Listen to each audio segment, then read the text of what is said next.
Bonjour, c'est Ursule encore. On est le 18 mars 2023.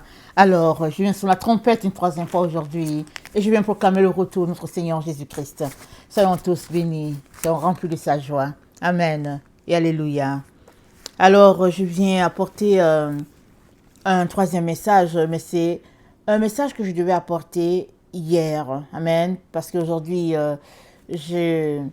j'apporte un peu les messages qui étaient en réserve. Celui de tout à l'heure, le deuxième, au fait, je l'ai reçu ce matin. Mais celui-ci que je suis en train d'apporter, je l'ai reçu hier. Alors, je n'ai pas pu l'apporter et je voulais donc le donner aujourd'hui. Amen. Afin que les enfants de Dieu prennent connaissance, n'est-ce pas, de tout ce que leur Père a pour eux. Amen. Soyons tous bénis. Alors, donc hier, j'étais dans mon temps de prière et à un moment donné, le Seigneur me donne le chiffre 46-67. Amen. Il me donne 46-67. Et je m'en vais voir et c'est Smyrne. Amen. Alors, Smyrne. Et le Seigneur me dit, j'aimerais que tu parles de la lettre, amen, de Jésus-Christ à l'église de Smyrne. Alors, j'ai dit, mais oui, Père, mais j'ai dit, pourquoi, au fait, tu ne me l'as pas dit directement comme ça? Quel est le message qui se cache en arrière? Amen. J'ai demandé à Dieu le Père. Et il m'a dit que, comme j'apporte souvent déjà des messages sur les différentes églises, je vais juste penser que ça vient de moi. Alors, il m'a donné le chiffre pour que je sache que ça ne vient pas de moi.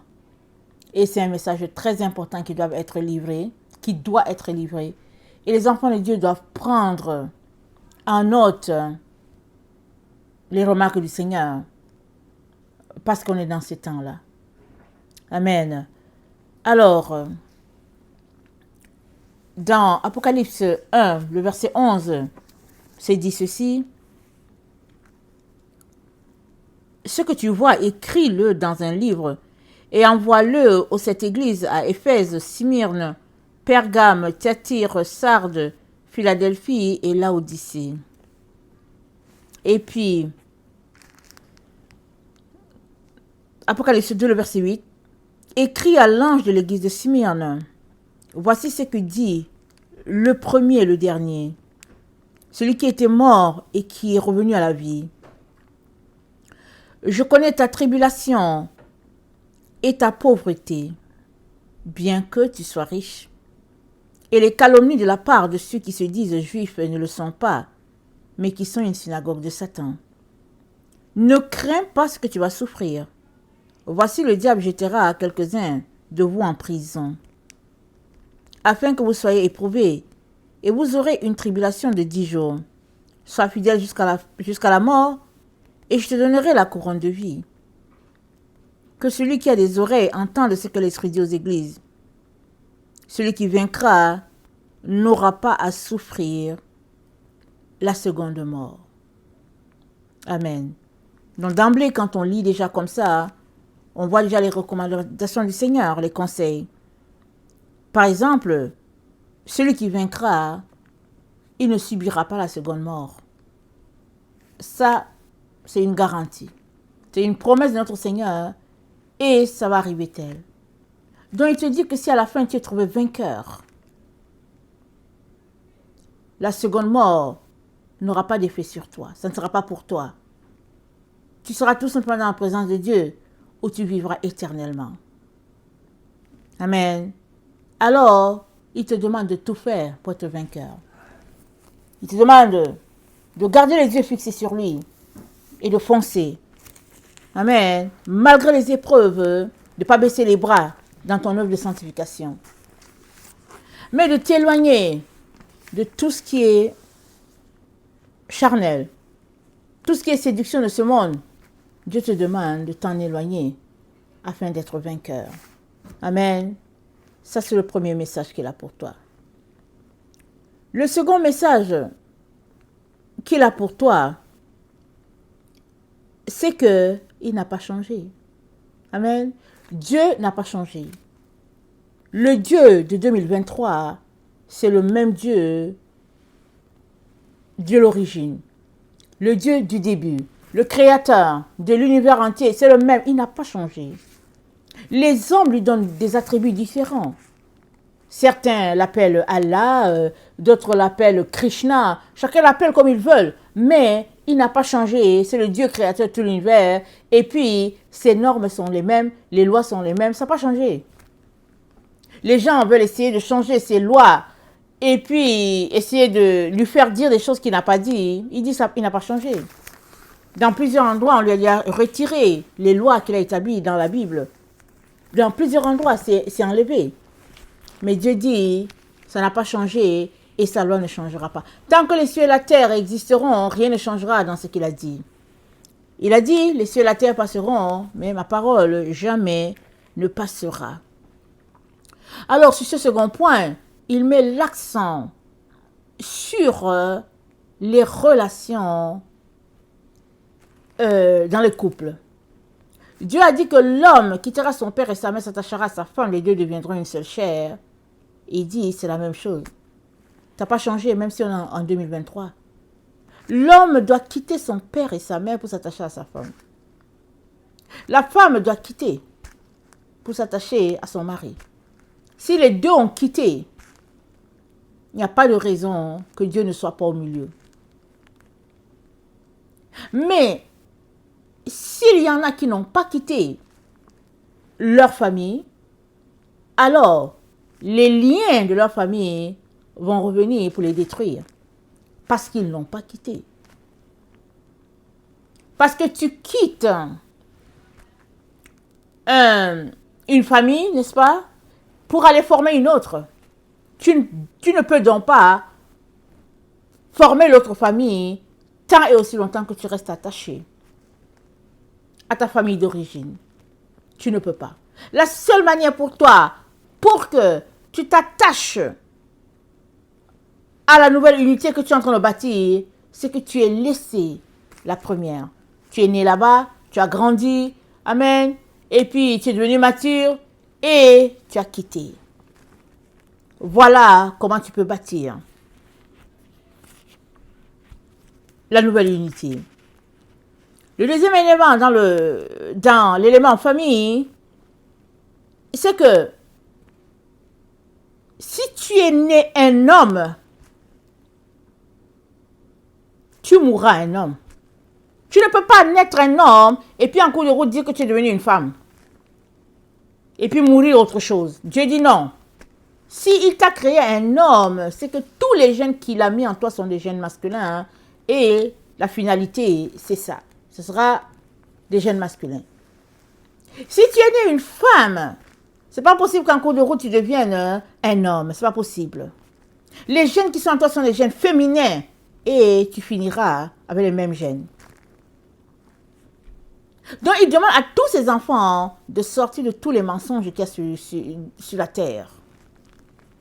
Te faisant croire que tu es né avec un gène X et puis à la fin, tu finis, tu décides que c'est le XY et puis à la fin, on ne sait pas c'est quoi. Il te dit non. Il te demande de demeurer dans ce qu'il a établi en toi, selon l'ADN qu'il a mis en toi. C'est ça que Dieu te dit.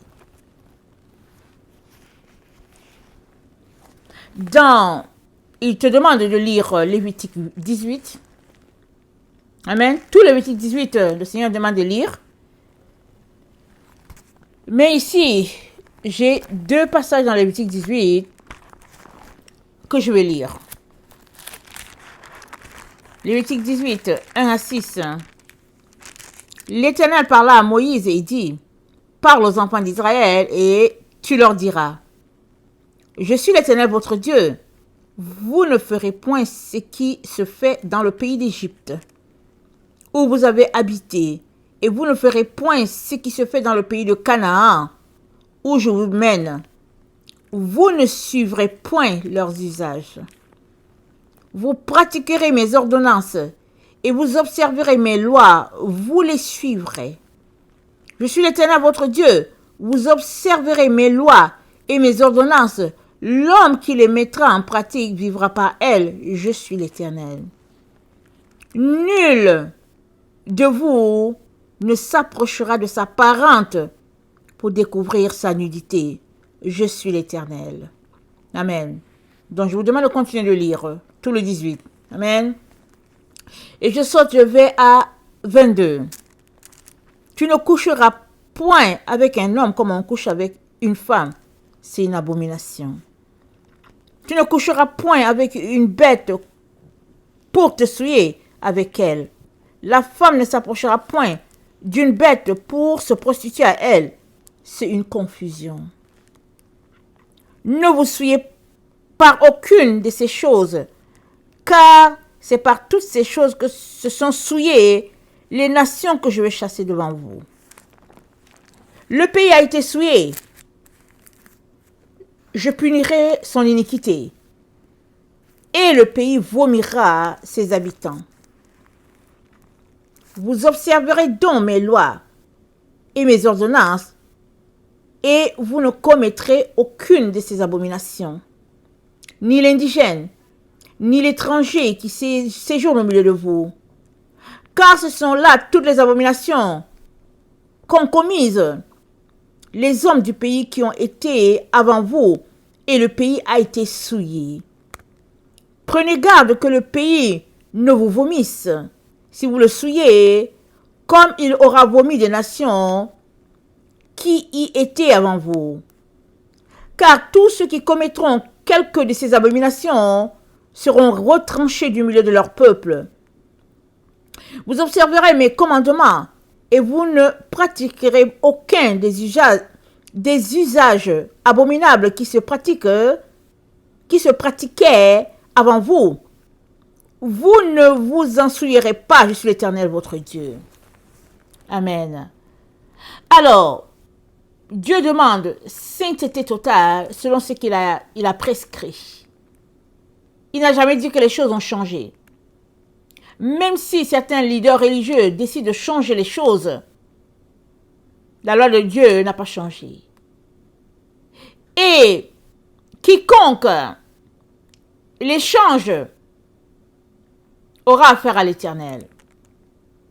Et quant à nous, nous sommes appelés à observer ce que le Dieu d'origine a établi. Le Dieu d'origine, c'est le même Dieu de 2023. Ça, c'est le troisième point. Le quatrième point, c'est que la terre est complètement souillée. Elle est en train de convulser. Elle est en train de chanceler. Elle n'arrive plus à supporter le poids du péché de ses habitants.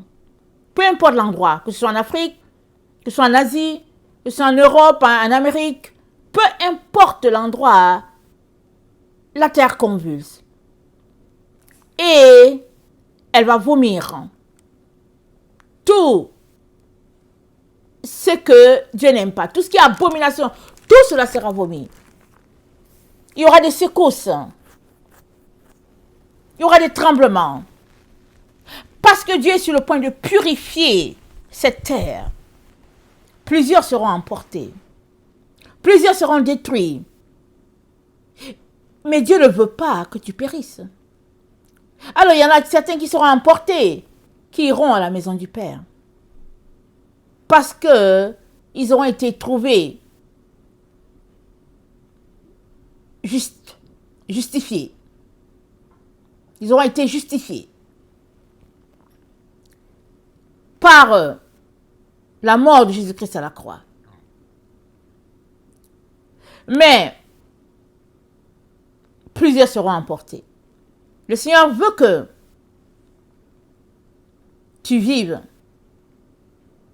jusqu'à ce qu'il vienne. Parce que c'est dit, il y a plusieurs qui seront là qui ne connaîtront pas la mort jusqu'à ce que Jésus-Christ vienne. Et le Seigneur aimerait que tu fasses partie. Et pour cela, tu as besoin de quitter les voies du monde.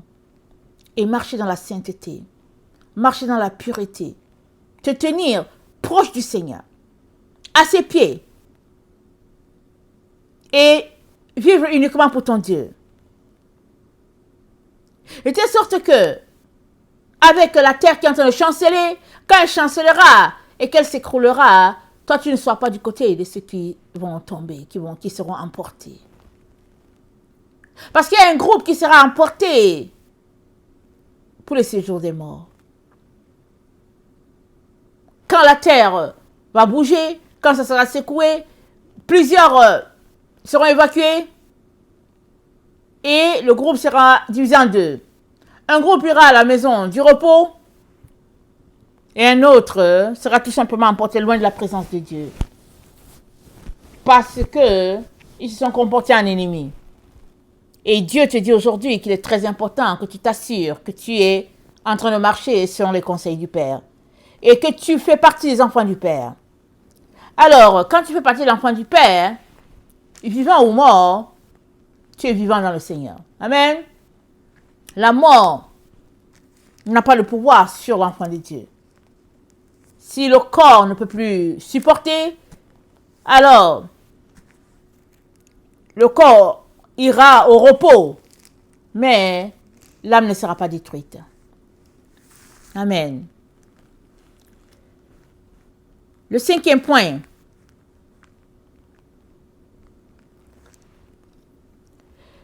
Dieu demande à tous ceux-là qui, au fait,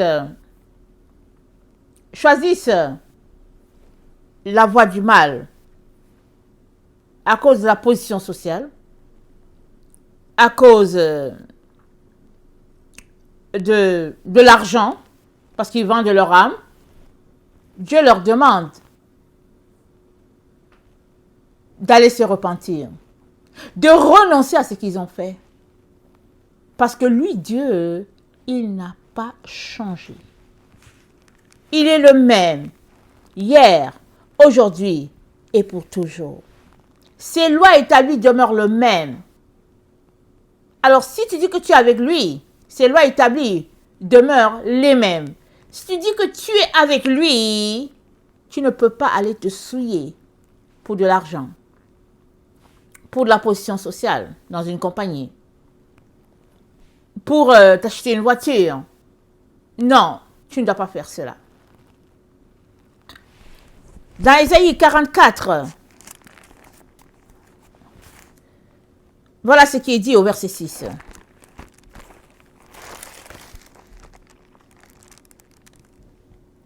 Ésaïe 44.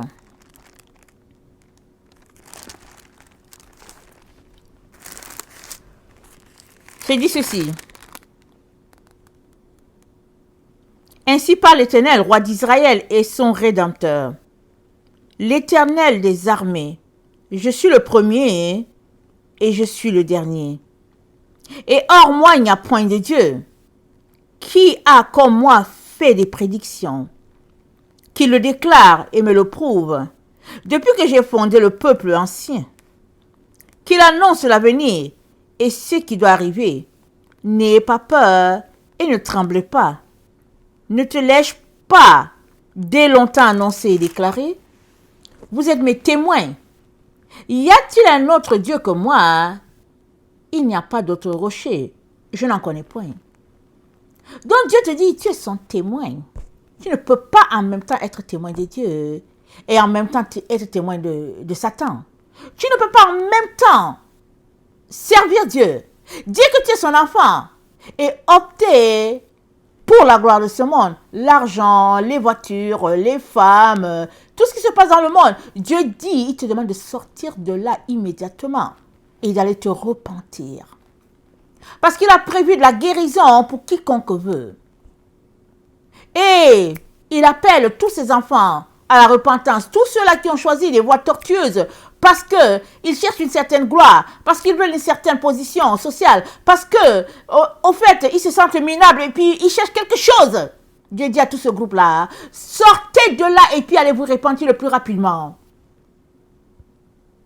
Parce que la destruction est à nos portes.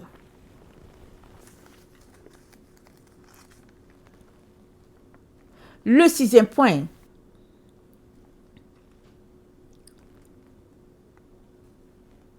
C'est qu'il te dit que la terre fonctionne sur la base de sa sagesse. Ça, c'est le 6e point.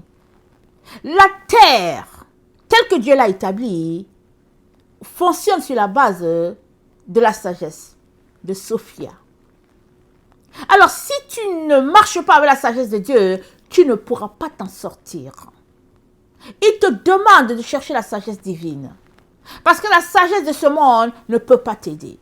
La Bible dit, le commencement de la sagesse, c'est la crainte de l'Éternel. Si tu crains l'Éternel, amen, si tu as la sagesse de Dieu, tu es tout simplement en train d'écrire la première lettre du mot crainte.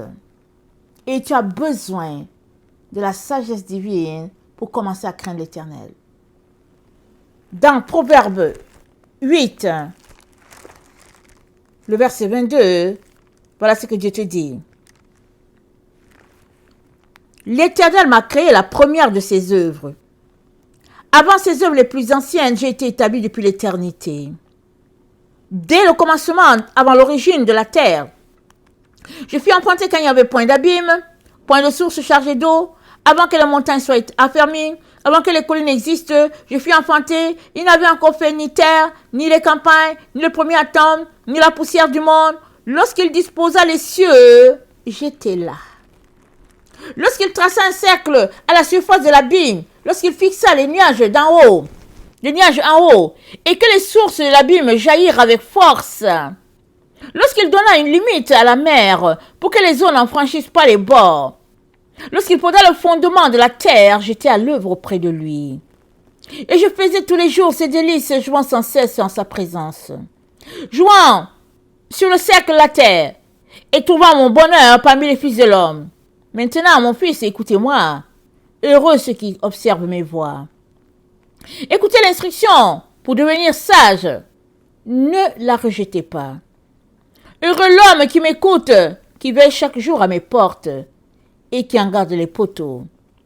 Car celui qui me trouve a trouvé la vie. Et il obtient la faveur de l'Éternel. Mais celui qui pêche contre moi nuit à son âme. Tous ceux qui me haïssent aiment la mort. Tous, sans exception, ils aiment la mort. Alors, heureux l'homme qui écoute la sagesse divine, qui veille chaque jour à ses portes et qui en garde les poteaux. Tu es heureux. Tu dégages du temps pour chercher ton Dieu. Alors que tu le cherches, tu seras visité par la sagesse divine. Tu seras rempli de la sagesse de Dieu. Et tu marcheras jusqu'à ce que tu sois victorieux de tout ce qui est préparé sur la terre contre les enfants de lumière.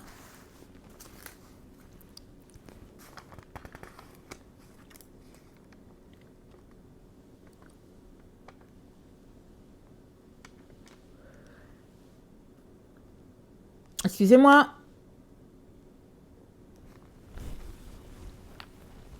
Le 7e point se trouve dans le verset 10. Le 7e point se trouve dans le verset 10. Ne crains pas ce que tu vas souffrir. Voici, le diable jettera quelques-uns d'entre vous en prison, afin que vous soyez éprouvés, et vous aurez une tribulation de 10 jours. Sois fidèle jusqu'à la mort, et je te donnerai la couronne de vie. Alors le Seigneur t'informe que commencera bientôt sur la terre un temps d'opposition terrible vis-à-vis des enfants de lumière. Pour le moment, on vit, et puis bon, tant bien que mal, on essaye de... Si un endroit ne nous plaît pas, on peut quitter et puis on peut trouver notre travail. Mais bientôt, le Seigneur te dit que ça sera vissé pour les enfants qui ont décidé d'obéir à Dieu. Les choses seront difficiles. Mais le Seigneur te dit de ne pas céder au mal. Mieux vaut quitter ton travail, parce que la pression est forte contre toi, qui sert Dieu, que de te plier aux conditions de tes employeurs. Parce que le mot d'ordre sera donné pour tous ceux-là qui ne veulent pas se conformer aux lois établies sur cette terre, le mot d'ordre sera donné contre eux. Mais le Seigneur te dit de tenir, de ne pas céder. Proverbe 29, le verset 24 dit ceci: celui qui partage avec un voleur est ennemi de son âme. Il entend la malédiction et il ne déclare rien. La crainte des hommes tend un piège, mais celui qui se confie en l'Éternel est protégé. Donc, on est dans ce temps où beaucoup, par crainte des hommes, vont se souiller, vont se corrompre. Et le Seigneur te dit, non, c'est mieux de quitter, de venir t'asseoir à la maison, prier pour que Dieu te dise où aller pour pouvoir joindre les deux bouts, que de te corrompre parce que tu veux de l'argent. Non, tu ne peux pas collaborer avec la marque de l'ennemi. C'est ça qu'il te dit. Et ce sera vraiment intense, les temps dans lesquels nous sommes. Ce sera intense. Ils seront déchaînés contre les enfants de lumière. Ils seront déchaînés. Mais les enfants de lumière doivent tenir. Parce que alors que nous tenons, il y a plusieurs qui vont venir à Dieu. Plusieurs. Et puis ils vont se servir des enfants de Dieu qui étaient dans la maison de Dieu pour remater les autres. Ceux-là qui sont souillés, c'est eux qui vont travailler pour maltraiter leurs frères et sœurs. Mais le Seigneur te dit, tiens bon. Ésaïe 57, le verset 11 à 12. Et qui redoutais-tu? Qui craignais-tu pour être infidèle? Pour ne pas te souvenir, te soucier de moi. Est-ce que je ne garde pas le silence depuis longtemps? C'est pourquoi tu ne me crains pas. Je vais publier ta droiture et tes œuvres ne te profiteront pas. Dieu dit, tu ne me crains pas. Si tu crains les hommes, c'est parce que tu ne me crains pas. Parce que si tu me craignais, tu n'allais pas choisir les hommes par rapport à moi, Dieu. C'est ça qu'il est en train de te dire. Question de te dire, ne prends pas la voix des hommes. Que ce ne soient pas les hommes qui mettent une pression sur toi pour te faire plier. C'est Dieu que tu dois redouter, pas les hommes. Excusez-moi.